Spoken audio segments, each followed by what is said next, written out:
بسم اللہ الرحمن الرحیم الحمد للہ رب العالمین واصلی واسلم علی رسولہ الکریم نبینا محمد وعلی آلہ وصحبہ اجمعین وبعد۔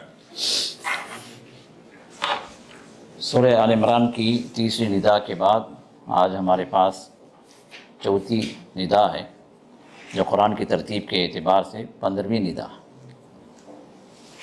یہ 15ویں ندا جس میں رب رحمان نے اہل ایمان کو پکارا ہے اور فرمایا یا ایھا الذین آمنوا، اے لوگوں جو ایمان لائے ہو، لا تأکلوا، نہ کھاؤ، لا جو ہے ناہیہ، نہیں کے معنی میں، لا تأکلوا، نہ تم نہ کھاؤ، کیا نہ کھاؤ؟ الربا، سود کو نہ کھاؤ۔ کیسے نہ کھاؤ؟ اضعافا مضاعفہ،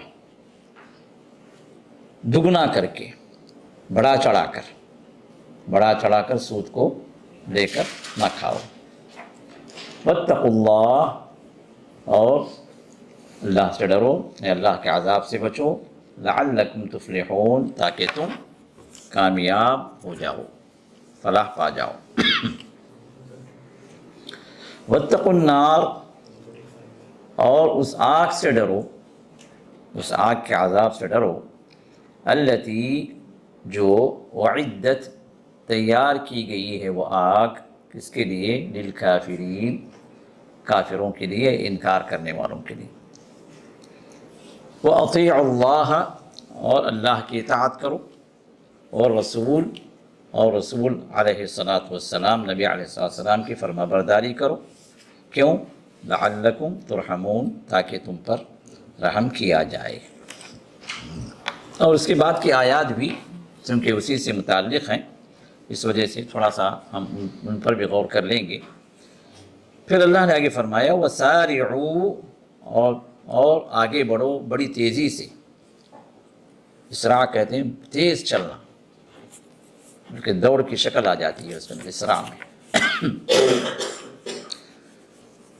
تو بڑی تیزی سے آگے بڑھو، کہاں؟ اِلیٰ مغفرۃ من ربکم، تمہارے رب کی مغفرت کی طرف، تاکہ تمہارا رب تمہیں معاف کر دے۔ وَجَنَّةٍ، اور اس جنت کی طرف تم آگے بڑھو، عرضها السماوات والارض، جس کی چوڑائی آسمانوں اور زمین کے برابر ہے۔ آسمانوں، کیونکہ آسمانوں کا تو ہمیں تو پتہ ہے 7 آسمان، اور والارض، اور زمین عمومی طور پر، عام طور پر ایک زمین کا ذکر ہو رہا ہے عام طور پر، لیکن حقیقت میں یہ زمین بھی کتنے ہیں؟ 7 زمینیں ہیں، جس طرح اللہ تعالیٰ نے سورۃ طلاق کی آخری آیت میں بیان فرمایا۔ وَمِنَ الْأَرْضِ مِثْلُهُنَّ، اللہ نے 7 سماوات کا ذکر فرمایا، پھر فرمایا وَمِنَ الْأَرْضِ مِثْلُهُنَّ، اور اسی کے بقدر زمین بھی ہیں۔ تو 7 آسمانوں کا جہاں پر ثبوت ہے قرآن سے، 7 زمینوں کا بھی ثبوت موجود ہے۔ تو اللہ نے فرمایا کہ اس جنت کی طرف تم آگے بڑھو، دوڑ لگاؤ، جس کی صرف چوڑائی آسمانوں اور زمینوں کے برابر ہے، صرف چوڑائی، تو لمبائی اس کی حد اور کہیں آگے جائے گی، کیونکہ لینتھ جو ہوتا ہے وہ ہمیشہ برتھ سے لمبا ہوتا ہے۔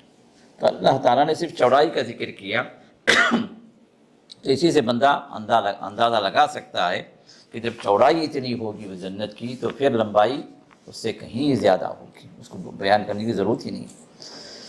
تو اللہ فرماتے ہیں اعدت، یہ جنت تیار کی گئی ہے، کس کے لیے؟ للمتقین، تقوی والوں کے لیے، اللہ کے عذاب سے بچنے والوں کے لیے۔ اور یہ لوگ کون ہیں؟ تو اللہ تعالیٰ نے 4 صفتوں کا یہاں ذکر فرمایا، کیونکہ مختلف مقامات پر متقین کا اللہ نے وصف مختلف جگہوں پر مختلف انداز سے ذکر فرمایا، اور یہاں پر موقع کے لحاظ سے اللہ نے صرف 4 باتوں کا ذکر کیا، جو پچھلی آیات سے مناسبت رکھتی ہیں۔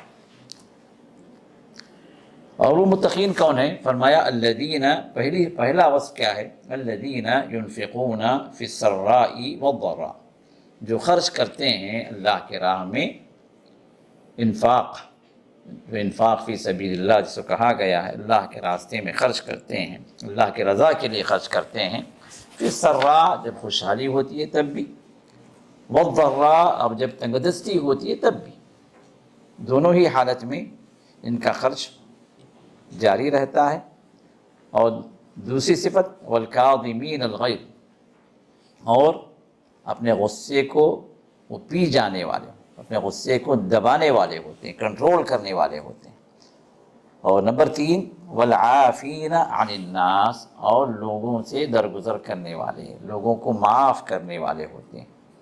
واللہ یحب المحسنین، اور اللہ تعالیٰ احسان کرنے والوں کو پسند فرماتے ہیں۔ اور چوتھی صفت والذین اذا فعلوا فاحشہ، تیسری صفت ہے والعافین عن الناس، لوگوں کو معاف کرنے والے، اور چوتھی صفت والذین اذا فعلوا فاحشہ، اور جب وہ کوئی بڑا گناہ کر بیٹھتے ہیں، فحش جو کہتے ہیں کسی بھی بڑے عیب کو کہتے ہیں، یہ اور بات ہے کہ ہم جو ہے فحشا جو بے حیائی کے معنی میں ہم لے لیتے ہیں، لیکن حقیقت میں لغت کے اعتبار سے بھی اور معنی کے اعتبار سے بھی فاحش جو ہے وہ گناہ جو جس کو بڑا گناہ کہا گیا، جب وہ کوئی بڑا گناہ کر بیٹھتے ہیں، او ظلموا انفسہم، یا اپنے آپ پر ظلم کر بیٹھتے ہیں، یعنی گنہگار بن جاتے ہیں۔ الظلم علی النفس کیا ہے؟ اللہ کے نافرمانی کرنا۔ اسی میں جو ہے اللہ تعالیٰ جو ہے اس بات کو بھی ذکر فرماتے ہیں جو سورۃ التوبہ میں اشہر حرم کے سلسلے میں اللہ تعالیٰ نے جب ذکر کیا ہے تو وہاں پر بھی اللہ تعالیٰ نے کیا ارشاد فرمایا؟ جو اشہر حرم کی جو آیت ہے سورۃ التوبہ کے اندر، ان عدۃ الشہور عند اللہ 12 شہرا فی کتاب اللہ یوم خلق السماوات والارض منها 4 حرم ذلك الدین القیم فلا تظلموا فیہن انفسکم، ان مہینوں میں، یہ 4 مہینے جو حرمت والے ہیں، ان حرمت والے مہینوں میں اپنے جانوں پر تم ظلم نہ کرو، یعنی گنہگار نہ بنو۔ اپنے آپ پر ظلم کرنا کیا ہے؟ گناہ میں مبتلا ہونا، اللہ کے نافرمانی میں مبتلا ہونا۔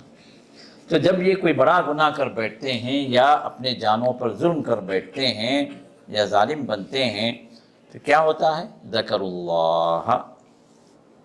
اللہ کی یاد انہیں آتی ہے، اللہ کو یاد کر بیٹھتے ہیں کہ اللہ کا حکم اس طرح ہے، ہم نے اللہ کے نافرمانی کر دی ہے۔ تو اب یہ اللہ کی یاد جب آتی ہے فاستغفروا لذنوبہم، تو اس کا نتیجہ کیا نکلتا ہے کہ یہ اپنے گناہوں کی مغفرت طلب کرنے لگتے ہیں، اللہ تعالیٰ سے معافی مانگنے لگتے ہیں۔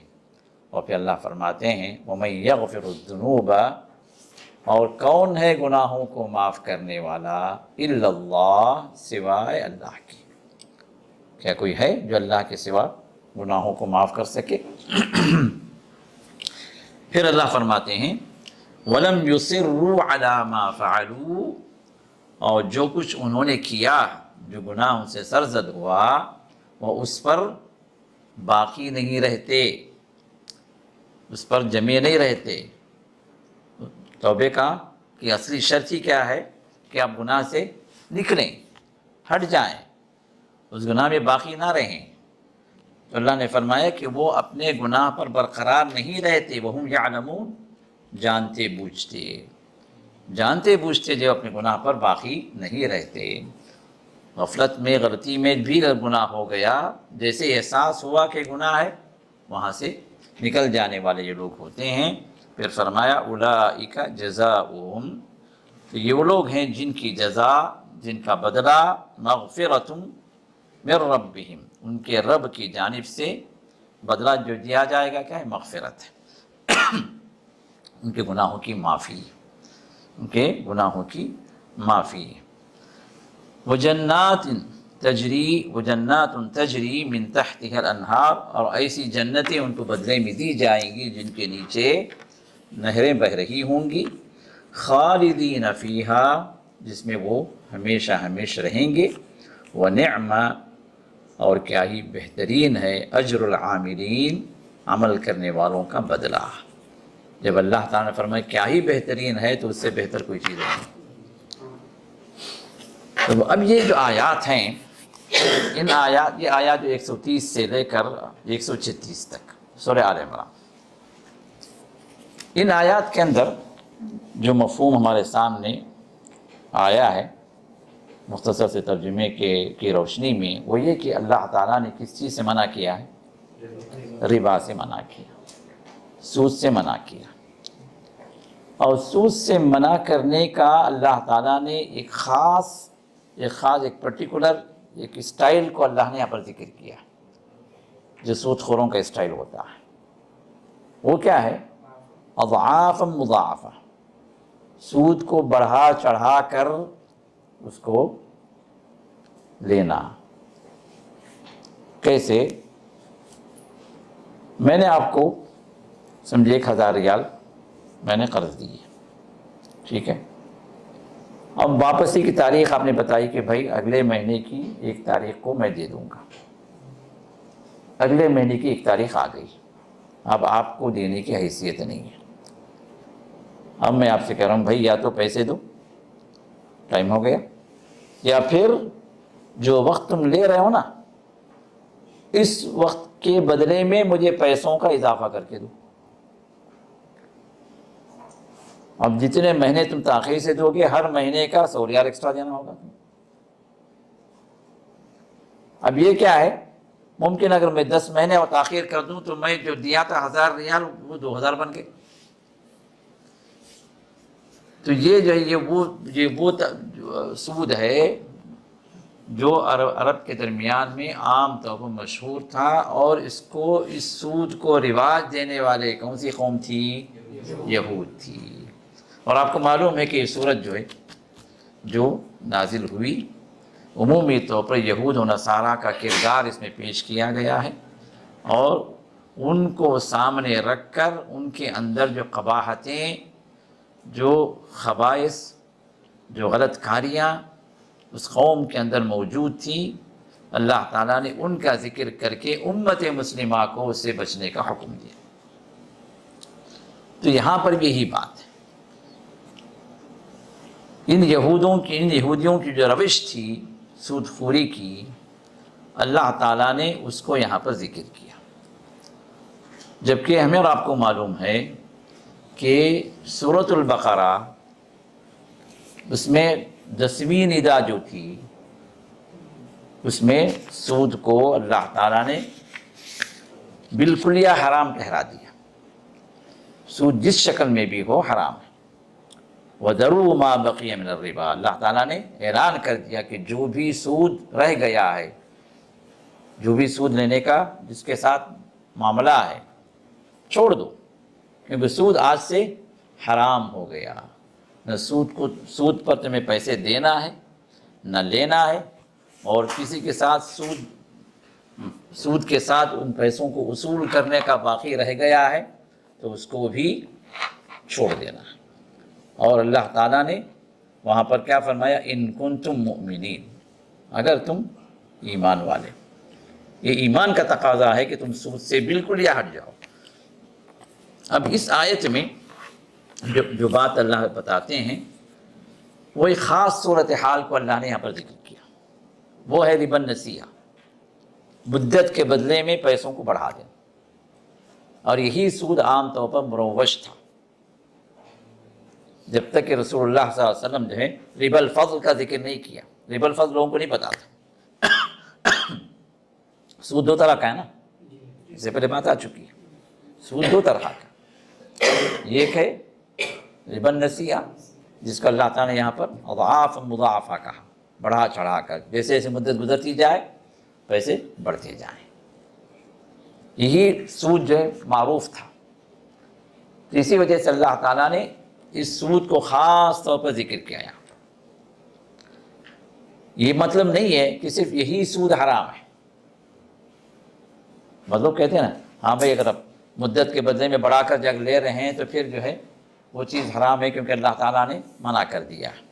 ٹھیک ہے بھائی، میں پیسے ہی دے رہا ہوں سود ہی پر، پہلے سے ہی میں کہہ رہا ہوں بھائی یہ جو ہے آپ کو میں پیسے جو دے رہا ہوں 10,000 ریال، وہ میں پرسنٹیج پہ دے رہا ہوں، آپ مجھے 5% انٹرسٹ پے کریں گے. بینکوں کا انٹرسٹ یہی چل رہا ہے 5%، 10%، 8%، یہ پرسنٹیج. تو ان لوگوں کا کہنا ہے جو سود کو حلال ٹھہراتے ہیں، یہاں پر یہ لوگ جو ہے یہ لنگڑا بہانہ بناتے ہیں کہ اللہ تعالیٰ نے صرف جو ہے اضعاف مضاعف والا جو سود ہے نا، جو سود بڑھتا چلا جاتا ہے مدت کے اعتبار سے، تاخیر جتنی ہوتی ہے سود بڑھ جاتا ہے، اللہ تعالیٰ نے صرف اس سے منع کیا. باقی جو عام سود ہے، جب ہم پیسے پہ آپ کو حاجت ہے بھائی 1,00,000 ریال کی آپ لیتے ہیں تو شروع سے ہی جو ہے آپ بھی ایگری کر لیتے ہیں، دینے والا بھی جو ہے یہ کہتا ہے کہ ہاں بھائی 5% جو ہے آپ مجھے انٹرسٹ پے کرتے رہیں گے ہر مہینہ جب تک کہ آپ مجھے واپس نہیں کریں. آپ بھی خوش، وہ بھی خوش، آپ خوش تو نہیں ہیں لیکن ضرورت آپ کی پوری ہو جا رہی. تو ان کا کہنا، ایسے لوگوں کا کہنا یہ ہے کہ یہ سود حرام نہیں. سود کون سا حرام ہے؟ صرف وہی جو مدت کے بدلے میں پیسہ بڑھا دیا جائے، وہی سود حرام ہے. دیکھیے حکم جو شریعت کا حکم جو بھی جو بیان کیا جاتا ہے، یا علماء یا فقہا جب بیان کرتے ہیں کوئی حکم، تو نصوص کو اکٹھا کیا جانا چاہیے اس موضوع پر. اس قاعدے پر رکھ لیں آپ، کوئی بھی جو ہے کسی ایک آیت سے حکم، کسی ایک حدیث سے حکم لے کر آپ بیان کر دیں، اور اس ضمن میں جو دوسری آیات آئی ہیں یا دوسرے احادیث اس ضمن میں جو موجود ہیں اس کو آپ چھوڑ دیں، اعلیٰ جم کر دیں، کنارے کر دیں، اور بس ایک چیز کو لے کے جو ہے آپ بیان کرنے لگیں. نہیں، یہ منہج غلط ہے اور انسان کو حق سے ہٹا کر گمراہی طرف لے کے جائے گا. شریعت کا کوئی حکم بھی جب آپ کو پتہ کرنا ہے یا معلوم کرنا ہے یا بیان کرنا ہے تو اس صورت میں اس ضمن میں جتنی بھی نصوص آئے ہیں، نصوص سے مراد یا تو اللہ نے اپنی کتاب میں ذکر فرمایا ہو یا محمد رسول اللہ صلی اللہ علیہ وسلم نے اپنے صحیح احادیث میں اس کو بیان فرمایا، تو اس موضوع پر جتنی باتیں ہیں، جتنی آیات ہیں یا جتنی روایتیں ہیں، ان سب کو جمع کرنے کے بعد جو چیز سامنے آتی ہے بطور حکم یا بطور فیصلہ اللہ اس کے رسول کا، وہ ہے شرعی حکم، وہ ہے شریعت کا حکم. اب اس ایک آیت کے اندر جو چیز حرام ہوئی ہے وہ کیا ہے؟ وہ ربا نسیہ، وقت کے بدلے میں وقت کی تاخیر سے پیسوں کو زیادہ کر دینا، جو سود کی خاص شکل تھی. اور یہاں پر جو ہے اس کو اس لیے جو خاص کیا گیا، اللہ تعالیٰ نے یہ جو قید جو لگائی، اللہ تعالیٰ یہ بھی فرما دے سکتے تھے یا ایھا الذین آمنوا لا تأکلوا الربا، اے ایمان لانے والو تم سود نہ کھاؤ. اضعافا مضاعفہ کی جو قید اللہ نے جو لگائی ہے، یہ قید کیا ہے؟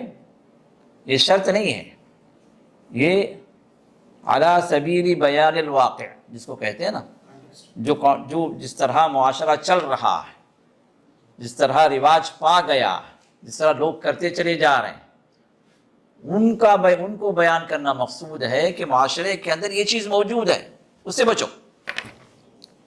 اس کا مطلب یہ نہیں ہوا کہ سود کی جو دوسری شکلیں ہیں وہ جائز ہو جائے. یہ جو انسان جو ہے کسی نہ کسی ہیلے سے سود کو کھانا چاہتا ہے، اب وہ جو اس کے لیے دلیل مل سکتی ہے لیکن ہدایت نہیں مل سکتی. جیسے میں نے اس سے پہلے کہا نا، کوئی نماز نہیں پڑھنے والا کہتا ہے بھائی قرآن ہی میں موجود ہے، بھائی نماز نہیں پڑھنے کا حکم ہے. ارے ہم تو یہ جانتے ہیں کہ نماز پڑھنے کا حکم اقیم الصلاۃ، اقیم الصلاۃ، اقیم الصلاۃ، اور آپ کہہ رہے ہیں کہ نماز نہیں پڑھنے کا حکم. آپ قرآن نہیں پڑھے کیا؟ اللہ ایمان والوں کو پکار رہا ہے، یا ایھا الذین آمنوا لا تقربوا الصلاۃ، ایمان لانے والوں نماز کے قریب بھی مت جاؤ. نماز پڑھنا تو بہت دور کی بات، اللہ فرماتے نماز کے قریب بھی نہ جاؤ. ہو گیا ختم، وہاں سے دلیل ختم ہو گئی. اب یہ بندہ کون ہے؟ اپنے مطلب کی دلیل اس کو چاہیے، دلیل تو ملے گی لیکن ہدایت نہیں ملے گی، کیوں؟ اس لیے کہ اس کو ہدایت نہیں چاہیے، اس کو اپنی گمراہی کے لیے دلیل چاہیے، جبکہ وہ آیت کیا ہے؟ وہ آیت ان لوگوں کے لیے ہے جو نشہ کیا کرتے تھے اور جو ہے نشے کی حرمت اس وقت تک نازل نہیں ہوئی تھی، تو ان کے لیے اللہ تعالیٰ نے فرمایا کہ لا تقربوا الصلاۃ وانتم سکارا۔ اب آگے نہیں پڑھیں گے، نماز کے قریب بھی نہ جاؤ جب تم نشے کی حالت میں رہو۔ اب یہ لوگ جو دل کی نماز پڑھنے والے ہوتے ہیں، بھائی ہم تو ہمیشہ نشے ہی میں رہتے ہیں، جی ہمیں کیا ضرورت ہے نماز کی؟ کون سا نشہ بھائی؟ اللہ اور اس کے رسول کے عشق کا نشہ۔ ٹھیک ہے، گمراہی پر گمراہی شیطان کیسے لے جاتا ہے ایسے لوگوں کو۔ اب یہ سب کیا ہے؟ اب ان کے اپنے اعتبار سے دلیل ہے جی ہمارے پاس قرآن کی، ہوگی دلیل، لیکن وہ دلیل ہدایت کی نہیں، گمراہی کی۔ اچھا، قرآن گمراہ بھی کرتا ہے کیا؟ ہاں، یضل بہ کثیرا ویہدی بہ کثیرا۔ اللہ فرماتے ہیں اس کے ذریعے سے بہت سوں کو اللہ تعالیٰ ہدایت دیتے ہیں، اور ایسے بھی ہیں جو قرآن تو رہے گا ان کے پاس، قرآن کی دلیلیں بیان کریں گے، لیکن ان کا وہاں پر مقصود اپنی دنیا پرستی، پگڑی پرستی، جیب پرستی، پیٹ پرستی، یہ چیزیں ہوں گی۔ تو دلیل تو ملے گی لیکن ہدایت نہیں ملے گی۔ تو اب یہاں پر ہدایت کے خود رسول اللہ صلی اللہ علیہ وسلم نے جب حدیث بیان کرنا، ان اللہ یرفع بہذا الکتاب اقواما ویضع بہ آخرین، بے شک اللہ تعالیٰ اس کتاب کے ذریعے سے نہیں، قرآن کے ذریعے سے بہت سوں کو اللہ تعالیٰ اوپر اٹھا دیتے ہیں، اونچا درجہ دیتے ہیں، بلندی، عزتیں، وقار، اللہ کی قربتیں، جنت کے اعلیٰ درجات، یہ سب اس کتاب کے ذریعے سے ملتی ہیں۔ وَيَضَعُ بِهِ آخَرِينَ، اور اسی کتاب کے ذریعے سے جب بندہ ہدایت نہیں چاہتا ہے، اپنی منمانی کرنا چاہتا ہے، تو اسی کتاب کے ذریعے سے وہ کہاں گرتا ہے؟ نیچے کھائیوں میں گر جاتا ہے، گمراہیوں میں ڈبکیاں لگاتا ہے، اور اس کو پتہ بھی نہیں چلتا کہ جو گمراہی میں جو ہے گر گیا، وہ اپنی جگہ خوش ہے کہ جو مجھے قرآن سے دلیل مل گئی۔ تو دلیل جو ہے کافر بھی دیا، شیطان بھی دیا، شیطان بھی دلیل دیا نا۔ دلیل کیا ہے؟ شیطان بھی دیا۔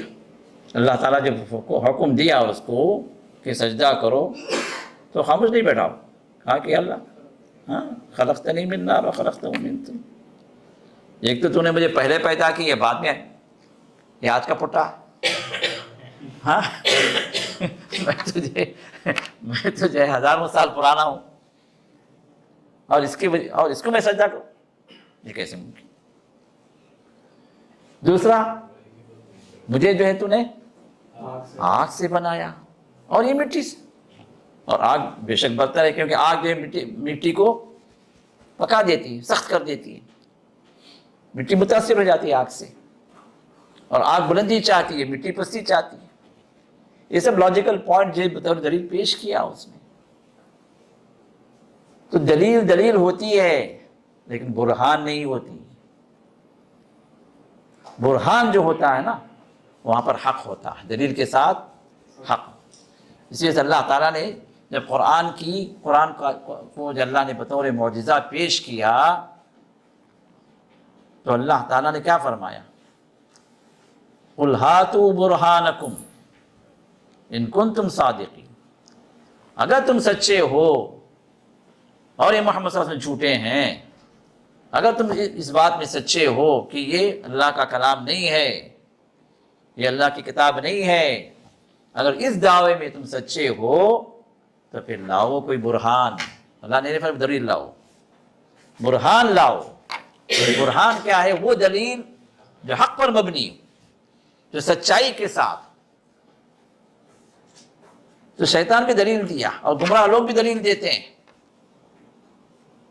جتنے صوفی حضرات ہیں جو منمانیاں کرتے ہیں، جو دل کی نمازیں پڑھتے ہیں، جو ہے اپنے اپنے مریدوں کو اپنے اپنے طریقے پر چال ڈھال کر رنگ کر ان کو اپنی طرف کھینچ لے جاتے ہیں، یہ لوگ بھی دلیلیں دیتے ہیں، ایسے نہیں کہ دلیل نہیں ان کے پاس، کس کے پاس دلیل نہیں ہے بتائیں؟ جو کافر ہے، جو مشرک ہے، جو ایتھیسٹ ہے، جو اللہ کو نہ ماننے والا ہے، جو اللہ کو گالیاں دینے والا ہے، وہ بھی کہتا ہے میرے پاس دلیل ہے جی۔ اور آپ کو یہ بھی پتا ہے کہ گمراہ جتنے فرقے ہیں مسلمانوں کے جو منہج سلف سے ہٹے ہوئے ہیں،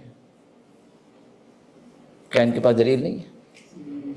ہاں ہے ان کے پاس بھی دلیل، وہ بھی کہتے ہیں ہم قرآن و حدیث کو ہم مانتے ہیں، ہمارے پاس دلیل ہے۔ جیسے میں نے کہا کہ لا تقربوا الصلاۃ والی دلیل ہے، کس کے پاس نہیں دلیل ہے؟ لیکن وہ دلیل برہان اسی وقت بن سکتی ہے جب وہ حق پر ہو، اللہ اس کے رسول نے جس منشا کو، جس مقصد کو اللہ تعالیٰ نے سامنے رکھا ہے اس کے مطابق ہو، اور وہ دلیل اسی وقت برہان بن سکتی ہے جب محمد رسول اللہ صلی اللہ علیہ وسلم سے اسی مفہوم میں، اسی معنی میں ثابت ہو، اور صحابہ نے اسی معنی میں اس کو لیا ہو۔ منہج صحابہ، منہج صحابہ سے ہٹ کر کوئی دلیل اپنی جگہ دلیل تو بن سکتی ہے لیکن وہ برہان نہیں بن سکتی، اس کو یاد رکھیں۔ تو یہاں پر بھی اللہ تعالیٰ نے جس ربا کو حرام ٹھہرایا ہے وہ ربا کی خاص قسم ہے۔ یہ ہر ربا جو ہے اس سے حرام نہیں ٹھہر جاتی، یہ ایک عام کے بعد ایک خاص کا ذکر ہے۔ اللہ نے ایک عام حکم بیان کر دیا، اس کے بعد خصوصی طور پر اللہ تعالیٰ نے ایک خاص معاملے کو ذکر کیا، کیونکہ ربا کی کئی قسمیں ہیں۔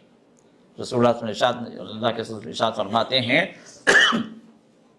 الربا بضعۃ وسبعون شعبۃ، ایک اور روایت میں الربا ثلاثۃ وسبعون شعبۃ، ربا جو سود ہے وہ 70 سے زائد قسمیں لیے ہوئے ہیں۔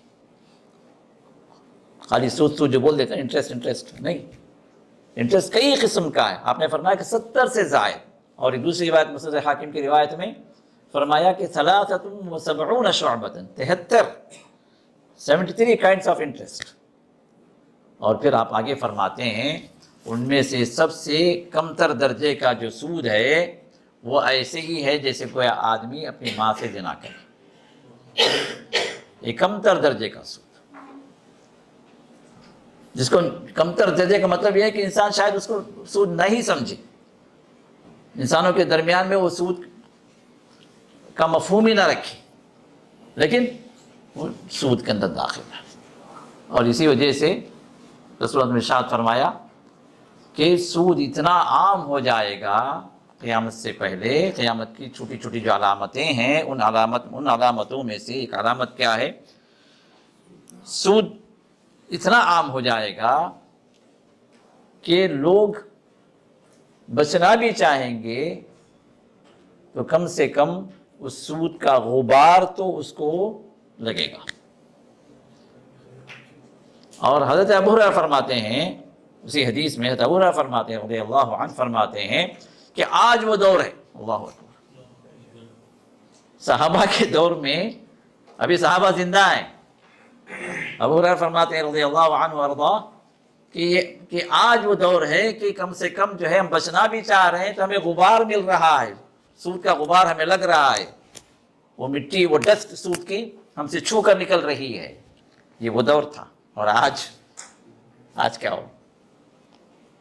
آج جس طرح کے حالات ہیں اللہ ہی حفاظت کرے، الامان الحفیظ۔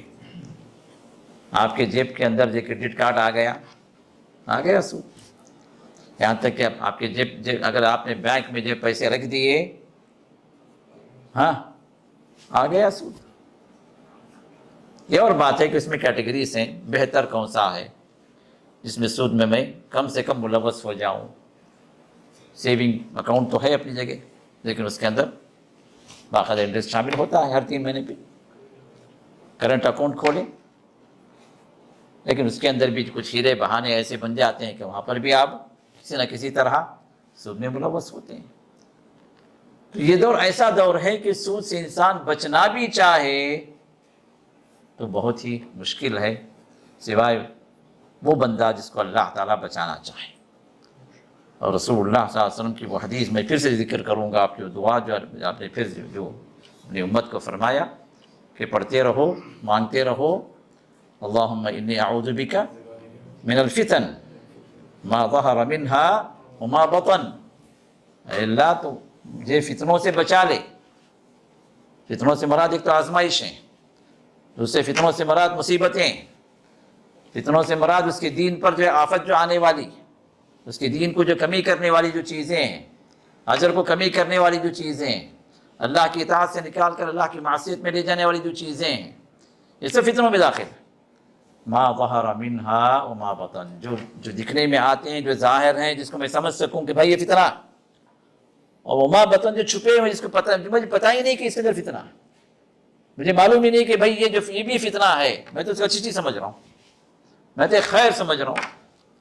جیسے بولتے ہیں لوگ، ہمارے پاس رشتے کی بات آتی ہے تو پوچھتے ہیں کہ بھائی لڑکا کتنا کماتا ہے، تو کہتے ہیں جی تنخواہ تو کم ہی ہے، 20,000 تنخواہ ہے، لیکن اللہ کا فضل بہت ہے کہ اندر سے بہت مل جاتا ہے۔ یہ اللہ کا فضل قرار دیتے ہیں لوگ، جبکہ اللہ کا فضل اللہ نہیں ہے، یہ غضب اللہ ہے، یہ اللہ کا غضب نازل ہوتا ہے، اور لوگ سمجھتے ہیں کہ فضل ہے۔ تو یہ کیا ہے؟ یہ وہ فتنہ ہے جو لوگ فتنہ نہیں سمجھتے، یہ وما بطن ہے، جو چھپا ہوا فتنہ ہے، عقل پہ پردہ ڈال دیتا ہے یہ فتنہ، وہ انسان خیر سمجھ کے آگے بڑھتا ہے جبکہ حقیقت میں اس کے لیے شر ہوتا ہے۔ تو بہرحال تو یہ اس آیت کے اندر 130 سورہ آل عمران کے اندر اللہ تعالیٰ نے خاص قسم کے سود کو اللہ نے منع کیا، جبکہ اس سے پہلے کی جو آیت جو گزری ہے سورۃ البقرہ کے اندر، آیت نمبر 278 تو وہاں پر اللہ تعالیٰ نے جو 10ویں پکار جو تھی، وہاں پر اللہ تعالیٰ نے عمومی طور پر ایمان کا حوالہ دے کر فرمایا کہ اگر تم ایمان والے ہو تو سود سے باہر آ جاؤ، جو سود تم کا آنے والا اس کو بھی چھوڑ دو، وَذَرُوا، چھوڑ دو اس کو، سود میں داخل ہی مت۔ اسی سے شیخ عثیمین وغیرہ فرماتے ہیں کہ اگر تمہارا اکاؤنٹ اگر کسی سودی بینک میں اگر ہے تو تم پر ضروری ہے کہ اس اکاؤنٹ کو تم وہاں سے ہٹا دو، کیونکہ وہ بینک ہے سود کے سسٹم کو اختیار کی ہوئی۔ اگر تم ہٹا نہ پاؤ تو جو سود انٹرسٹ کے طور پر تمہارے اکاؤنٹ میں جمع ہوتا ہے، خاص طور پر سیونگ اکاؤنٹ میں جو جمع ہوتا ہے، وہ سود تم نہ نکالو، یہ ان کا کہنا ہے، شیخ محمد بن صالح عثیمین رحمہ اللہ کا فتویٰ تھا۔ وہ کہتے ہیں اس کا ہاتھ ہی مت لگاؤ، وہ تمہارا ہے ہی نہیں۔ اللہ نے فرمایا، کیا فرمایا؟ وَذَرُوا، چھوڑ دو۔ تو یہ فتویٰ دینا ہی غلط ہے، ان کے اعتبار سے یہ فتویٰ دینا ہی غلط ہے کہ تم اس سود کو نکالو، اپنے پاس لو، پھر کسی غریب کو دو، کیونکہ جب معلوم ہے کہ نجاست ہے، خباثت ہے، یہ کون سی عقل مندی ہے کہ اس نجاست تم ہاتھ میں لو پھر اس نجاست کو کہیں اور جا کے صاف کرواؤ۔ تو اللہ نے فرمایا چھوڑ دو، تو تمہیں اس کو لینا ہی نہیں چاہیے۔ اب ان سے پوچھا گیا کہ شیخ جو ہے ہمارے پاس حالات ایسے ہیں کہ جو ہے وہ سود اگر ہم چھوڑ دیں تو مسلمانوں کے خلاف ہی وہ چیز کا استعمال کرتی ہے بینک، یا کہ ان جو ہے تنظیموں کو دیتی ہے جو اینٹی اسلامک تنظیمیں ہیں، تاکہ وہ مسلمانوں کو وہ برباد کریں اور ہلاک کریں۔ تو شیخ کا جواب یہ تھا کہ پوری دنیا کی فکر تمہارے لیے نہیں ہے، تم اپنا سوچو، تم اپنی عاقبت کو سوچو، باقی دنیا میں کیا ہوتا ہے کیا نہیں ہوتا ہے وہ تم سے کچھ لینا دینا نہیں ہے، وہ جو حکام لوگ ہیں، جو حکومتیں ہیں، ان کی ذمہ داری ہے۔ تمہاری ذمہ داری کیا ہے؟ تم اپنے آپ کو حرام میں مبتلا ہونے سے بچاؤ۔ سود کا حکم اللہ نے فرمایا کہ چھوڑ دو تو چھوڑ دو، بس ختم، بات آگے جو ہے بڑھانے کی اس میں کوئی گنجائش ہے ہی نہیں۔ اور رسول اللہ صلی اللہ علیہ وسلم نے جب حجۃ الوداع کے موقع پر اعلان فرمایا سود کی حرمت کا، تو آپ اپنے خطبے میں جب ارشاد فرمایا تو آپ نے فرمایا کہ عباس بن عبد المطلب آپ کے چچا یہ مالدار تھے، مکی دور سے یہ مالدار صحابی تھے، یہ جو ہے سود پہ پیسے دیتے تھے، جب جو ہے حرمت نہیں تھی تو یہ کیا کرتے تھے، سود پہ اپنے پیسوں کو چڑھا دیتے تھے، سود خور تھے، سمجھیے نا۔ تو رسول اللہ صلی اللہ علیہ وسلم نے عملی طور پر وہاں پر جب آپ نے سود کی حرمت کا اعلان کیا تو عملی طور پر رسول اللہ صلی اللہ علیہ وسلم نے وہاں پر بیان فرمایا کہ لوگوں، سب سے پہلے میں اپنے خاندان کے سود کو باطل قرار دیتا ہوں۔ میرے چچا عباس کے ذمے جو قرض ہے اور اس قرض کے عوض میں جو سود انہیں آنا باقی ہے وہ سود باطل ہے، کوئی سود نہ دے، بس ان کا پیسہ واپس کر دے۔ آپ نے عملی پریکٹیکلی کیا کیا، سود کو حرام ہے۔ یہ نہیں فرمایا کہ بھائی سود کی حرمت اب نازل ہوئی، جس کا سود ہے وہ باقی لا کر دے دیں اور اس کے بعد سیدھے نہ دیں۔ یا عباس یہ نہیں کہا کہ بھائی تمہارا سود جو آنا باقی لے لو اور دوسرے غریبوں میں تقسیم کر دو۔ صحابہ سے زیادہ غریب اور کون تھے بھائی؟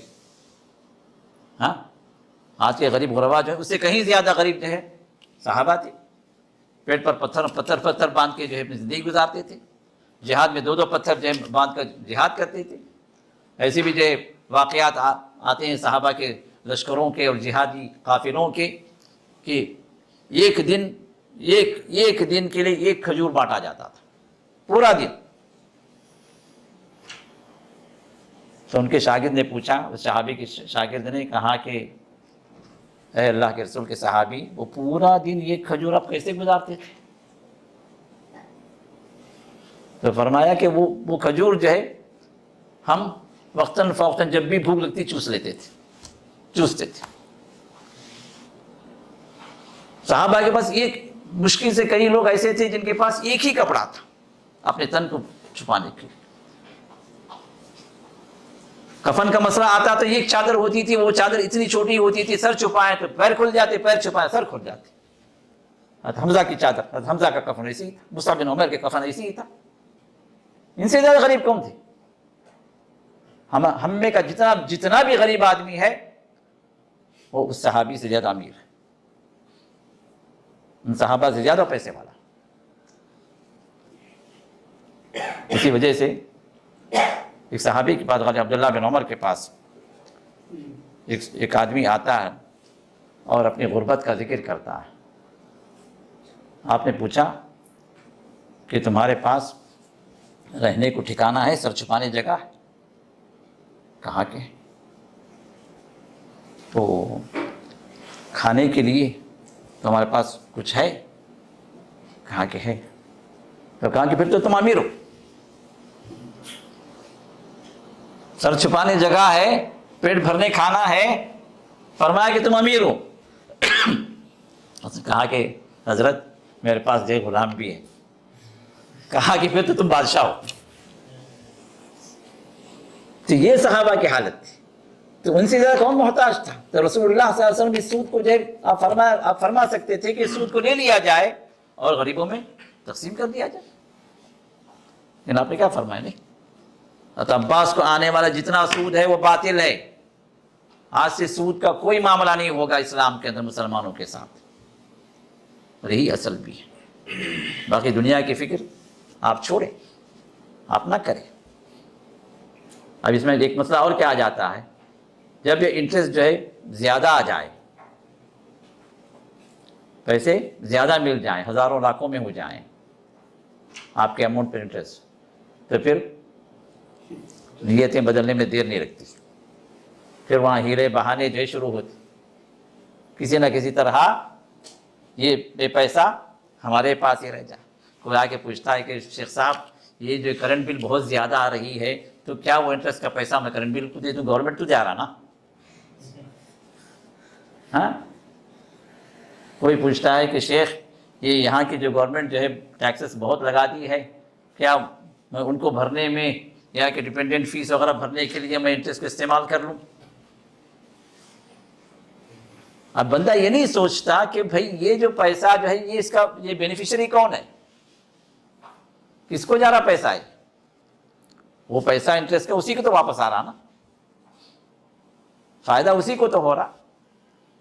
تو ڈائریکٹ کہیں انڈائریکٹ کہیں وہ سود کا کھانے والا خود ہی انسان بنتا. تو اسی وجہ سے شیخ محمد بن صالح العثیمین کا فتویٰ بڑی ہی جو ہے اپنی جگہ دقیق فتویٰ ہے، اور سود سے ہر مسلمان کو بچانے کے لیے ایک اہم ترین فتویٰ ہے، جس سے انسان سود ہی میں نہ پڑے، سود کو ہاتھ نہ لگائے، وہ سمجھے کہ بھائی جتنا پیسہ میں ڈالا ہوں اتنا ہی پیسہ میں خدا. یہ اور بات ہے کہ ہمارے انڈیا پاکستان کے علماء جو ہے جو کہتے ہیں کہ وہ امت کے مصلحت کے اعتبار سے وہ کہتے ہیں کہ بھائی آپ نکال کر دیں، غریبوں کو دے دیں، محتاجوں کو دے دیں. یہ ایک جو ہے جائز فتویٰ ہو سکتا ہے، لیکن افضل ترین جو بات ہے اور قرآن کے مطابق جو بات ہے وہ کیا ہے؟ ضرور حکم ہے اللہ کا، اور اللہ تعالیٰ جب امر دیتے ہیں، حکم دیتے ہیں، تو وہ امر للوجوب ہے. قاعدہ کیا ہے؟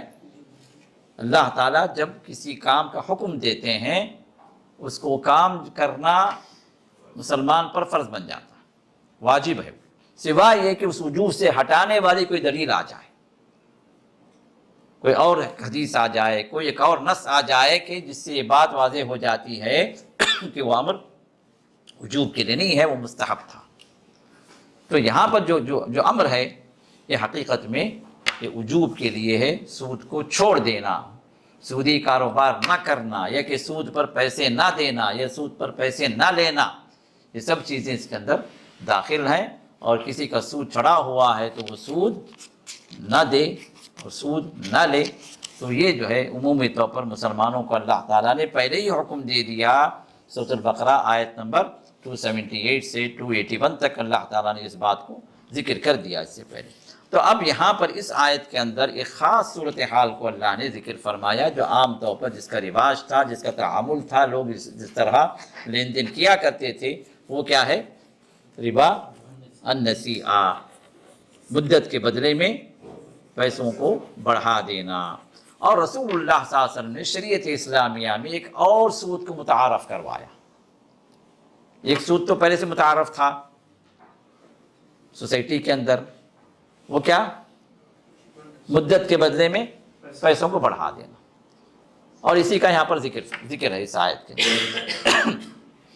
دوسرا سود جو رسول اللہ صلی اللہ علیہ وسلم متعارف جو کروایا اس شریعت کے اندر، وہ کیا ہے؟ ربا الفضل، زیادتی، سود پر زیادہ کر دینا، چیز کو زیادہ کر دینا. جو چیز دی جائے وہی چیز جو واپس کیا جائے، تو جو مقدار جو چیز تھی اس کی وہ بڑھا کر دینا، یا بڑھا کر دینے کا مطالبہ کرنا، یہ ہے ربا الفضل.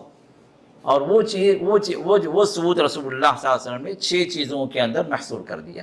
صرف 6 ہی چیزیں جو آ چکی ہیں نا. ربا الفضل کی کتنی چیزیں ہیں؟ 6 چیزیں ہیں. کون سی؟ الذهب بالذهب، سونے کے بدلے سونا، والفضة بالفضة، چاندی کے بدلے چاندی، گیہوں کے بدلے البر بالبر، گیہوں کے بدلے گیہوں، الشعیر بالشعیر، جو کے بدلے جو، اور التمر بالتمر، کھجور کے بدلے کھجور، والملح بالملح، نمک کے بدلے نمک. بڑی سی بڑی چیز کو بھی رسول اللہ نے شامل کیا ہے، سونا، چھوٹی سی چھوٹی چیز نمک، اس کو بھی آپ نے شامل کیا. تو یہ 6 چیزیں وہ ہیں جو آزمائش کے طور پر. اب دماغ یہاں پر کام نہیں کرتا، بھائی کیوں ان 6 ہی چیزوں کو رسول اللہ صلی اللہ علیہ وسلم نے متعین کیا؟ کہ احکام جتنی بھی تکلیفی احکام ہیں مسلمانوں کو، وہاں پر اللہ تعالیٰ کی طرف سے یہ آزمائش مطلوب ہوتی ہے کہ یہ بندہ جو اپنے ایمان کا دعویٰ کرتا ہے، یہ بندہ جو اپنے تقوی کا اظہار کر رہا ہے، تو کیا یہ اللہ سے ڈر کر اپنے ایمان کی بنیاد پر اس چیز سے بچے گا یا نہیں بچے گا؟ احکام جتنے بھی سب تھی. اس لیے اللہ تعالیٰ ہر حکم کی شروع میں کیا کہتے ہیں؟ یا ایھا الذین آمنو، ایمان لانے والے، اے جو لوگ ایمان لائے. اور بہت سارے مقامات پر اتقوا، اللہ سے ڈرو. اب یہاں پر اللہ کیا فرماتے ہیں؟ واتقوا اللہ لعلکم تفلحون، اور اللہ سے ڈرو، اللہ کے عذاب سے بچو. کیوں؟ تاکہ تم کامیاب ہو جاؤ، تاکہ تم فلاح پا جاؤ۔ تو یہ جو ربا فضل جو 6 چیزیں متعین کر دی گئیں، اب یہاں پر عقل نہیں ہے، یہاں پر حکم ہے، یہاں پر ہمیں نص ہے صحیح احادیث سے۔ یہ 6 چیزیں جو ہے متعین کر دی گئیں، اس کے اندر ربا ہے، اس کے اندر اگر آپ تعامل کریں تو برابر برابر ہی آپ تعامل کر سکتے ہیں۔ اگر آپ کم زیادہ کرنا چاہیں تو کیا ہوگا، کیا کرنا ہے، اس کو بیچ دیں، 1 کلو کھجور کے بدلے میں 1 کلو کھجور، 1 کلو، اگر آپ یہ چاہیں کہ بھئی یہ کھجور جو ہے اعلیٰ کوالٹی کا ہے اور یہ کھجور جو ہے کم کوالٹی کا ہے، تو آپ کم کوالٹی کا دے کر وہ اعلیٰ کھجور لینا چاہ رہے ہیں، تو اب آپ کیا کرنا ہے،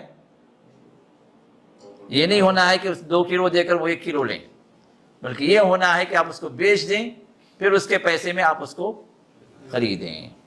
اسی طرح سونا بھی، اسی طرح چاندی بھی، ایکسچینج میں جو سونا جو خریدتے ہیں جائز نہیں ہے، کیونکہ اتنی ہی مقدار میں آپ کو خریدنا ہے، اور یہ ہو ہی نہیں سکتا۔ نیا سونا پرانا سونا ریٹ الگ ہوتے ہیں، چاندی کا وہی حکم ہے۔ تو یہ 6 چیزیں بھی رسول اللہ صلی اللہ علیہ وسلم نے اس امت کو کیا فرمایا، یہ 6 چیزوں کے اندر ربا موجود ہے۔ آپ نے فرمایا کہ جب تم اس کا تعامل کرو تو یہ کیسے ہونا چاہیے، مثلا بمثل، سواء بسواء، یدن بید، اس ہاتھ دے ساتھ، ایک ہی مجلس کے اندر ہونا چاہیے، اور ایک ہی مقدار میں ہونا چاہیے، ایک ہی وزن کے ہونا چاہیے۔ فَإِذَا اخْتُلِفَتْ هَذِهِ الْأَصْنَافُ، اور جب جو ہے یہ چیزیں بدل جائیں، جنس بدل جائے، جیسے اب سونا ہے ادھر چاندی آ گیا، ہاں ادھر جو بر ہے ادھر جو شعیر ہے، جب جنس بدل گئی تو پھر تم جیسے چاہے بیچو، فَبِيعُوا كَيْفَ شِئْتُمْ إِذَا كَانَ يَدًا بِيَدٍ، یہ حضرت عبادہ بن صامت کی حدیث ہے مسلم کے اندر۔ تو اب تمہیں جو اختیار ہے کہ تم کم زیادہ بیچ سکتے ہو، لیکن پھر بھی ایک شرط باقی رہ جاتی ہو، کیا ہے، ایک ہی مجلس میں، اس ہاتھ دے اس ہاتھ میں۔ اگر نہیں ہوا، آج دے دیا آپ، کل آ کے جو ہے لے رہے ہیں، تو یہ کس میں داخل ہوگا، ربا میں داخل ہوگا۔ عام طور پر امت جو اس کو نہ سمجھی ہے، نہ سمجھ رہی ہے، اور ان چیزوں کا باقاعدہ کاروبار اس انداز سے ہوتا ہے جس کو رسول اللہ سے منع کیا، جس کے اعتبار سے آدمی کس میں داخل ہوتا ہے، سود میں داخل ہو جاتا ہے۔ تو رسول اللہ صلی اللہ علیہ وسلم نے ان دونوں چیزوں کو آپ نے حرام ٹھہرا دیا۔ ایک تو سود کا سود کی کوئی بھی شکل ہو، چاہے وہ کمپاؤنڈ انٹرسٹ ہو، چاہے سمپل انٹرسٹ ہو، چاہے شروع سے ہی آپ سود پہ دے دیں، یا کہ بعد میں جو سود لگا دیں آپ اس تاخیر کی وجہ سے، یا ہے کہ جب دیتے وقت ہی آپ پرسنٹیج متعین کر کے دے دیں کہ بھائی 5% مجھے ہر مہینہ سود آنا چاہیے اس کا، کوئی بھی شکل ہو، یہ سب چیزیں کون سی ہیں، یہ وہ چیزیں ہیں جو حرام ہیں، اور حرمت کے اندر اتنی بڑی ہوئی ہیں کہ اللہ تعالیٰ نے ارشاد فرمایا کہ اس آیت کے اندر جو آیت نمبر 278 اور 280 میں اللہ نے جو ارشاد فرمایا، فَإِن لَمْ تَفْعَلُوا، اگر تم اس کو نہ چھوڑو اس سود کو، تو کیا ہوگا، تو تم کیا کرو گے، فَأْذَنُوا بِحَرْبٍ مِّنَ اللَّهِ وَرَسُولِهِ، پھر اللہ اس کے رسول سے اعلان جنگ کر دو، اس سے جو ہے جنگ پہ اتر جاؤ۔ اور ظاہر سی بات ہے جو اللہ اس کے رسول سے جنگ کرنے پر اتر آ گیا تو اس کی دنیا بھی برباد، آخرت بھی برباد۔ اسی وجہ سے سود خور جو ہے وہ ہمیشہ وہ اللہ کی لعنت میں ہوتا ہے، اللہ کی لعنت میں ہوتا ہے۔ بہت کچھ کماتا ہے، لوگوں کا خون چوس چوس کے اکٹھا کرتا ہے، لیکن کبھی جو ہے وہ سکون کا سانس لینے والا نہیں بنتا، کبھی اطمینان اس کی زندگی میں، اس کے خاندان میں نہیں رہتا، چاہے وہ مسلم ہو غیر مسلم ہو۔ دیکھیں سود خوروں کی حالت، سب سے پہلے اللہ تعالیٰ ان کے پیٹوں کو بڑا کر دیتے ہیں، یہ عمومی ایک علامت ہے سود خوروں کی۔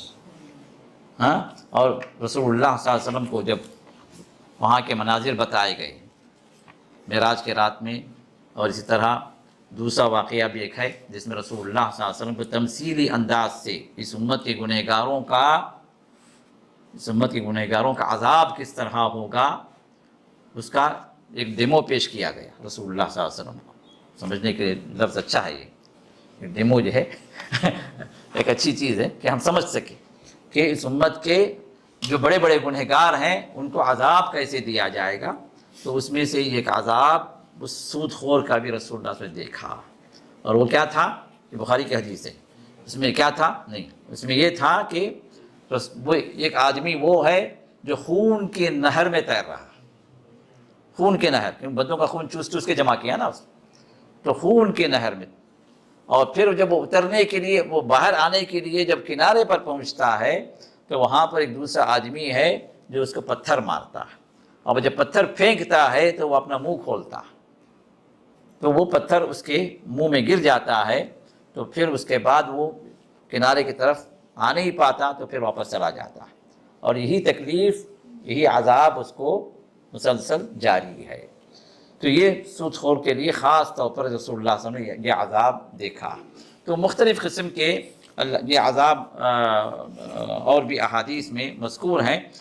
تو یہاں پر بات ہمیں یہ جو کہنی ہے کہ آج کے دور کے اندر، اس سے پہلے اس کا ذکر آ چکا ہے لیکن پھر یاد دہانی کے طور پر میں یہ بات جو ذکر کرنا چاہ رہا ہوں، تاکہ کچھ نئے احباب بھی ہیں اور ہمیں جو ہے اس بات کا بھی پتہ ہو جائے کہ یہ سود کی شکلیں جو ہے ہر دور کے اندر بڑھتی چلی گئی. اور آج کے دور میں سود کی شکلیں جتنی زیادہ ہیں شاید اس سے پہلے کے دور میں نہ رہی، کیونکہ تعاملات سود کے کم تھے. اور آج کے پوری دنیا پر سود مسلط ہے. یہ یہودیوں کا سسٹم جو ہے پوری دنیا پر، چاہے جو مسلمان ہو غیر مسلمان ہو، عرب ہو غیر عرب ہو، کوئی اسے بچا ہوا نہیں ہے.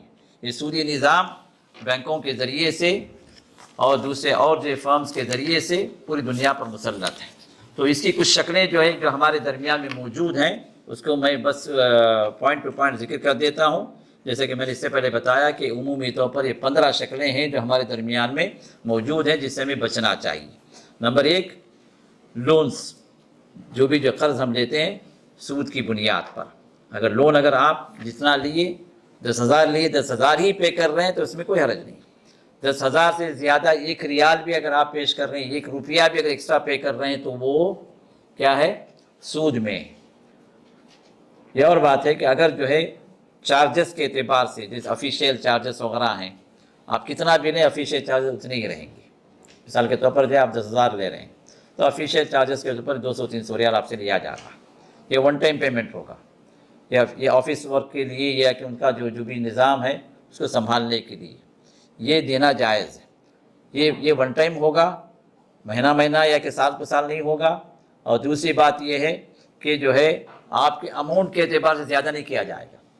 مثلا 10,000 بھی لیں تو اتنے ہی چارجز ہوں گے، 20,000 لیں تو اتنے بھی چارجز ہوں گے، کیونکہ وہ آفیشیل چارجز جو ہوتے ہیں وہ فکسڈ ہوتے ہیں. یہ جو ہے سود میں داخل نہیں ہوگا. سود یہ ہوگا کہ جو آپ کے مدت کے اعتبار سے وہ چیز بڑھتی چلی جائے، وہ جائز نہیں ہوگا. تو جتنا آپ پیسے لیں اتنا ہی آپ پے کریں. اگر اس سے زیادہ پے کر رہے ہیں تو وہ سود میں ہے، چاہے وہ آپ بینک کو پے کریں یا کہ کسی شخص سے آپ لیے ہیں اس کو آپ واپس کر رہے ہیں زیادتی کے ساتھ، یہ سب سود ہے. Number 2، fixed deposit. آپ کہیں بھی رکھیں 2 سال 3 سال کے لیے اور واپس پیسے آپ کو بڑھ کر ملیں یا بڑھا کر آپ لیں. نمبر 3، جو بانڈس ہیں یہ بھی اسی کے اندر داخل ہیں. نمبر 4، کریڈٹ کارڈس ہیں، یہ بھی اسی کے اندر داخل ہیں. اور کریڈٹ کارڈس کے سلسلے میں ایک بات اس سے پہلے بھی آ چکی ہے کہ ایک تو جو وہ طریقہ ہے کہ آپ اگر ان کی جو گریس پیریڈ ہے اس سے زیادہ اگر مدت لے لیے تو آٹومیٹک جو ہے اس میں انٹرسٹ لگ جاتا ہے. اب لوگ کہتے ہیں بھائی جو گریس پیریڈ ہے اس کے اندر جو ہم جو پے کرتے ہیں تو ہم تو سود نہیں پے کر رہے ہیں، جتنا ہم نے خرچ کیا جتنا ہم نے لیا ہے اتنا ہم پے کر رہے ہیں. تو وہاں پر بھی جو بات جو ہے سامنے آئی ہے اندر کی وہ یہ کہ آپ سود میں آپ خود انوالو نہیں ہوتے ہیں لیکن انوالو ہونے کا سبب بن جاتے ہیں. کیسے؟ کہ یہ عام طور پر مجھے بھی نہیں معلوم تھا. ایک فائنینشیل ڈپارٹمنٹ میں ہمارے ایک اسٹوڈنٹ ہیں، اللہ جزائے خیر دے ان کو، انہوں نے مجھے یہ بات بتلائی کہ انہوں نے کہا کہ جو ہے شیخ بات ایسی نہیں ہے کہ ہم نہیں پے کر رہے ہیں، ہم پے کرنے کا سبب بنتے ہیں. کیسے؟ آپ کسی فرم سے مثال کے طور پر امیزون سے آپ نے لیا 5,000 کا آپ نے لیا، یہ 5,000 آپ کو پے کرنا ہے، لیکن اس کمپنی کو جو سیل کر رہی ہے آپ کو اس کریڈٹ کی وجہ سے ان کو 10% ان کو ادا کرنا ہوتا، انٹرسٹ ان سے لیا جاتا. اب کمپنی اس لیے دے دیتی ہے کہ ان کا سیل ہو رہا، وہ پروفٹ میں سے جو ہے وہ ادا کر دیتے ہیں. تو اس وجہ سے ان کو بھاری نہیں پڑتا. لیکن کسی کو آپ کے ٹریڈ کی وجہ سے آپ سبب بن رہے ہیں کہ سود ادا کرے، اگرچہ کہ بظاہر آپ ادا نہیں کر رہے ہیں لیکن دوسرے کو ادا کرنے پر آپ مجبور کر دے رہے ہیں آپ کے اس کریڈٹ کارڈ سے ٹرانزیکشن کی وجہ سے. تو یہ فتنہ ظاہر نہیں ہے لیکن کیا ہے، باطن تو ہے. تو کریڈٹ کارڈز بھی جو ہے یہ اس کی دو شکلیں ہیں اس طرح سود میں انوالو ہونے کی، جس طرح میں نے بتایا. اسی طرح نمبر 5 جو ہے یہ چٹ فنڈس ہیں. چٹ فنڈس جتنے بھی ہیں وہ سب سودی بنیاد پر ہی ہوتے ہیں. اور نمبر 6 مارٹگیجز جو ہوتے ہیں، جو گھروں کو جو کہتے ہیں نا ہیوی ڈپازٹ دے کے بغیر سود کے بغیر جو کرائے کے جو لوگ جو رہتے ہیں، وہ سب شکلیں جو اسی کے اندر داخل ہیں. وہ کہتے ہیں کہ بھائی گھر کو کرایہ، پیسے کو سود نہیں ہے، گھر کو کرایہ نہیں ہے. گھر کو جو کرایہ نہیں وہی تو سود ہے نا. ہاں آپ جو ہے جو ڈپازٹ بھرتے ہیں 10 لاکھ ڈپازٹ بھر دیے، بڑے 2 سال کا اگریمنٹ ہے جی کرایہ نہیں دیں گے ہم. اب یہ کرایہ جو آپ کھا جا رہے ہیں وہ کس بنیاد پہ؟ جو پیسے آپ نے دیے اسی کی بنیاد پہ تو کھا رہے ہیں نا آپ وہ کرایہ جو 25 ہو رہا آپ کا. ورنہ اگر وہ کرایہ اگر کوئی پے کرتا ہے تو سمجھیے کہ 25,000 کا کرایہ ہے. اب یہ 25,000 جو ماہانہ جو آپ کی جیب میں جو چلا جا رہا ہے، جو بچت ہو جا رہا ہے، یہی سود ہے جو اپنے پیسوں کا کھا رہے ہیں. تو اس لیے گھما پھرا کر جیسے ہے نا سود کا فتنہ جتنا بڑھ جائے گا لوگ سود نہیں سمجھیں گے. آج یہی ہو رہا ہے، لوگ نام بدل دیں گے. آپ کہیں بھی جاتے ہیں، کار خریدنے بھی جاتے ہیں تو بولتے ہیں ہامش الربح. کیا بولتا ہے وہ؟ ہامش الربح. یہ فائدہ یہ نہیں کہتا کہ یہ سود ہے، یہ بولتے فائدہ. تو لوگ جب نام بدل دیے پروفٹ، جیسے جو ہے شراب کا نام بدل دیے. ہاں روحانی مشروب، شیطانی مشروب کو روحانی مشروب کا نام دیے. تو نام بدل دیں گے. تو نام بدلنے سے حقیقت نہیں بدلتی. تو یہاں پر بھی یہی بات.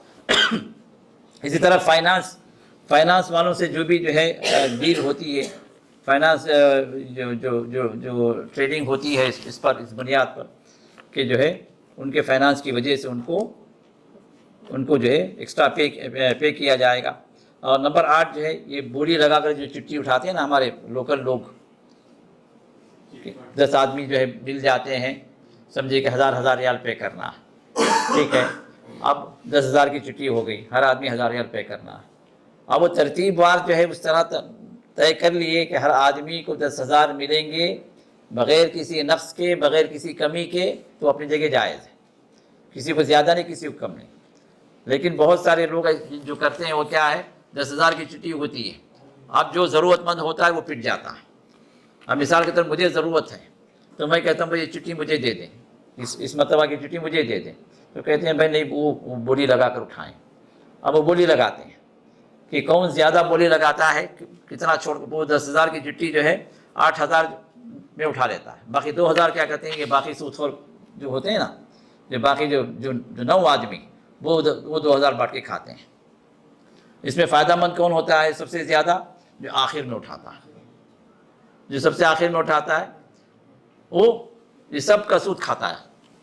تو یہ جو ہے سودی نظام ہی کی ایک چٹھی ہے جو جائز نہیں ہے. اسی طرح انشورنس کے جتنے بھی جو ہے یہ چکر جو چلا رہے ہیں، کوئی جو اسلامک بول رہا ہے، کوئی جو اس میں جو ہے حیا شریعہ بول رہا ہے، جو کوئی بے حیا بنتا ہے. تو یہ سب جو ہے یہ پورے کے پورے جو سسٹم جو ہے یہ نام بدل کے کام وہی کر رہے ہیں. اللہ حفاظت فرمائے. اور اسی طرح نمبر 11 انسٹالمنٹ کی کوئی آپ بائی کیے، انسٹالمنٹ کی بائی اپنی جگہ جائز ہے، چاہے وہ گاڑی ہو، چاہے گھر ہو، یا کوئی بھی چیز ہو. یہ 6 چیزوں کے علاوہ جو 6 چیزیں بیان کی گئی ہیں نا ربا الفضل میں، ان 6 چیزوں کو چھوڑ کر آپ کوئی بھی چیز خرید سکتے ہیں انسٹالمنٹ پہ. لیکن شرط یہ ہے کہ وہ آپ کس سے لیں؟ جو اونر ہے اس سے لیں. یہ بنیادی شرط ہے. اور دوسری شرط کیا ہے؟ اگر انسٹالمنٹ میں تاخیر اگر ہو جائے، 1 مہینہ 2 مہینہ آپ نہیں دیے، تو اب جو ہے آپ پر یہ قانون نہ بنے یا کہ یہ رول نہ ہو کہ اب آپ کو اس تاخیر کی وجہ سے پیسے بڑھا دیے جائیں. اگر یہ رول اگر اس کے اندر موجود ہے تو یہ کیا ہے؟ یہ جائز نہیں، یہ سود میں داخل. جتنی آپ کا جتنا آخر میں بھائی جتنا جو ہے آپ کا اگریمنٹ ہے اسی اعتبار سے آپ پے کریں گے. تاخیر اگر ہوئی ہے تو کوئی اور مسئلہ ہو سکتا ہے. مثلا 3 مہینے آپ جو ہے پے نہیں کیے, وہ آ کے آپ کی گاڑی لے کے جا سکتے ہیں. بھائی جب تک آپ پے نہیں کریں گے ہم گاڑی سیز کر لیتے ہیں, یہ ممکن ہے. لیکن پیسوں کو بڑھا کر جو ہے لینا یہ جائز نہیں ہے. یہ مدت کے عوض میں پیسے بڑھانا ہے جو سود میں داخل ہے. اور اسی طرح یہ تورق جو نمبر 11 تورق جو کہتے ہیں ہمارے پاس بینکوں میں یہاں پر جو کہتے ہیں یہ تورق کی جو شکل جو ہے, آپ کہیں گے کہیں پہ لون لینے گئے تو بھائی آپ کو ہم سے تورق کی بے میں ہم شامل کر لیتے ہیں اور آپ کو جو ہے ہم آپ جاتے ہیں بھائی مجھے 1 لاکھ کی ضرورت 1 لاکھ کی گاڑی چاہیے. تو آپ وہ کیا کرتے ہیں بھائی دیکھو ان پیپروں پر سائن کرو. یہ کیا ہے بھائی, یہ جو ہے ہم پیسے فی الوقت نہیں دیں گے آپ کو, 1 لاکھ ہم نہیں دیں گے. کیا دیں گے, ہم آپ کو اس ڈیلر کے پاس بھیج رہے ہیں, وہ ڈیلر آپ کو 1 لاکھ کا مال دے گا, 1 لاکھ کا چاول دے گا, یا 1 لاکھ کا آئرن دے گا, اسٹیل دے گا.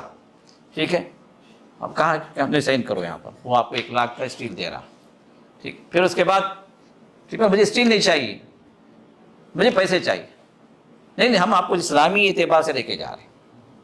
ہاں, ایک گھما کے جو ہے گدھے کا سر ایسے پکڑتے ہیں.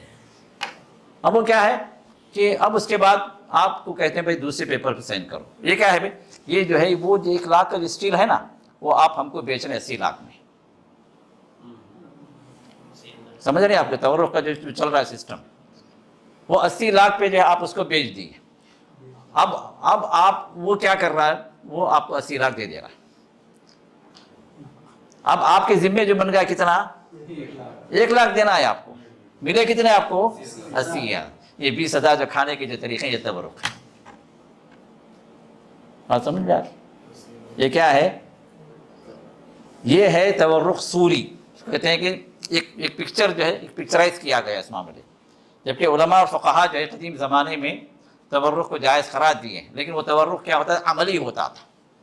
وہ تورق کیا ہوتا تھا, عملی ہوتا تھا. باقاعدہ جو ہے کوئی انسان جا کے خریدتا تھا.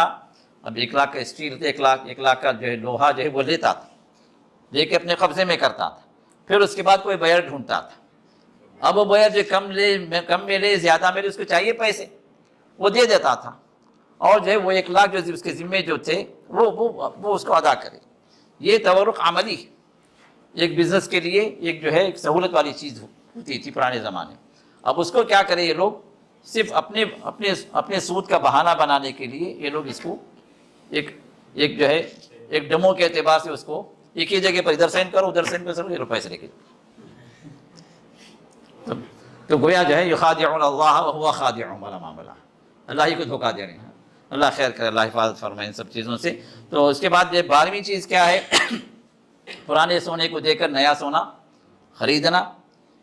ہاں, کہنا بھائی ایکسچینج ہو گیا, اب ایکسچینج کے بعد جو آپ اتنا پیسہ ایکسٹرا پے کریں. تو ایکسچینج کرنا کیا ہے, جائز ہے نہیں جائز ہے, کیونکہ وہ 6 چیزوں کے اندر چیز آ جاتی ہے, تو لہٰذا وہ جائز نہیں ہے. اسی طرح جو ہے نمبر 13 کیا ہے, یہ گولڈ اسکیم جو لوگ چلاتے ہیں ہمارے ملکوں کے اندر, جو جویلرس جو گولڈ اسکیم, بھائی تھوڑا تھوڑا آپ بھرتے جاؤ, ہاں ہم آپ کو جو ہے سونا اتنا اس کا لکھتے جائیں گے کہ بھائی آج سمجھیے 5 گرام کا سونا آپ لے لیے. کہاں لیے بھائی, کدھر دو نہیں لکھ دیے. اب یہ جو ہے کیوں داخل ہے سود کے اندر, کیوں داخل ہے, یدن بیدن نہیں ہے, عدم تقابض آپ کے ہاتھ میں نہیں آیا, صرف لکھ لیا وہ, یہ جائز نہیں ہے, یہ صورت بھی جائز نہیں ہے. اسی طرح جو ہے بیع العملات, جو فارن جو کرنسی جو لیتے ہیں, اس کے اندر اگر اسی وقت میں اگر تقابض اگر ہو گیا تو اوکے. لیکن جو ہے جو ایکسچینج میں جو چیز جو آتی ہے وہ آج آپ پیسے دیے اور وہ کہتا ہے بھائی کل آ کر جو لے کے جاؤ آپ. یہ کیا ہے, یہاں پر بھی ربا الفضل والا مسئلہ آ جاتا ہے, کیونکہ تقابض نہیں ہے ایک ہی وقت میں یہ چیز نہیں ہوئی. اسی طرح آخری بات کا, یہ ہنڈی سسٹم سے جو پیسے بھیجے جاتے ہیں, جو ہنڈی سسٹم سے پیسے بھیجے جاتے ہیں, ہم سب شامل ہیں اس میں, جتنے فارن کنٹریز میں رہتے ہیں اللہ حفاظت فرمائے. تو کیا کرتے ہیں یہاں پیسے دے دیتے ہیں, ٹھیک ہے بھائی پیسے آپ ادھر دے دو, وہاں پیسے مل جائیں گے, کب ملیں گے بھائی 2 دن کے بعد مل جائیں گے. پیسے ہم دیے کب, آپ آج مل رہے کب, تو جائز نہیں, جائز نہیں. آپ کچھ بولتے ہیں بھائی بینک میں بھی تو آپ ایسے ہی دے رہے ہیں نا, بینک والے کو جا کے دے دیے آپ.